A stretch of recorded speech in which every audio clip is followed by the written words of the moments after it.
এক ঝাঁক রেকর্ড, একাধিক নয়া কীর্তি, তবুও জ্যোতি মোস্তারিদের অসহায় আত্মসমর্পণ। ক্রিকেট পরাশক্তি মাইটি অস্ট্রেলিয়া আবারও দেখালো কেন তারাই সেরা। স্কোরবোর্ডে 7 বারের বিশ্ব চ্যাম্পিয়নদের বিপক্ষে 50 ওভারে 9 উইকেটে নিজেদের সর্বোচ্চ 198 রান তুলেও বল হাতে প্রতিপক্ষের ডেরায় কোনো আঘাতই হানতে পারল না বাঘিনীরা। 10 উইকেট হাতে রেখেই জয়ের বন্দরে নোঙর করে অজিরা। তবে এই ম্যাচে বেশ কয়েকটি রেকর্ড গড়েছে দুই দলই, যার মধ্যে বাংলাদেশের লজ্জা ও অজিদের গর্বের কীর্তিটাই বেশি। ওয়ালটন এখন দেশের সীমানা পেরিয়ে পৌঁছে গিয়েছে 50টিরও বেশি দেশে। ওয়ালটন, ঘরে ঘরে বিশ্বজুড়ে। নারী বিশ্বকাপে প্রথমবার 10 উইকেটে কোনো দলের জয় ওপেনিং জুটিতেই দ্বিতীয় সর্বোচ্চ 202 রানের পার্টনারশিপ।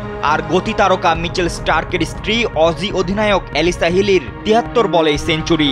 সব মিলে অস্ট্রেলিয়া যেন এদিন মাঠে নেমেছিল রেকর্ড বৃষ্টির জন্যই। অপরদিকে বাংলাদেশ এর আগে 4 বার অজিদের মুখোমুখি হলেও কখনো 150 রানও করতে পারেনি। তবে এবার 198 রানে পৌঁছে ইতিহাস গড়েছে ঠিকই, যার মধ্যে ছিল সোবহানা মোস্তারির 66 রানের এক লড়াকু ইনিংস। তবে টাইগ্রেস দলের লজ্জার রেকর্ড হচ্ছে তারা চলতি বিশ্বকাপে এখন পর্যন্ত সবচেয়ে বেশি 21টি উইকেট হারিয়েছে স্পিনারদের বিপক্ষে, যা টুর্নামেন্টের সর্বোচ্চ।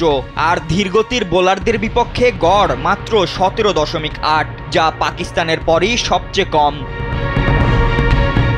এর মধ্য দিয়ে সেমিফাইনাল নিশ্চিত করল অস্ট্রেলিয়া। তবে বিশ্বকাপে টিকে থাকা সংকীর্ণ হলো বাংলাদেশের জন্য, কারণ চলতি বিশ্বকাপে এ নিয়ে 5 ম্যাচে চতুর্থ হার দেখল টাইগ্রেস দল।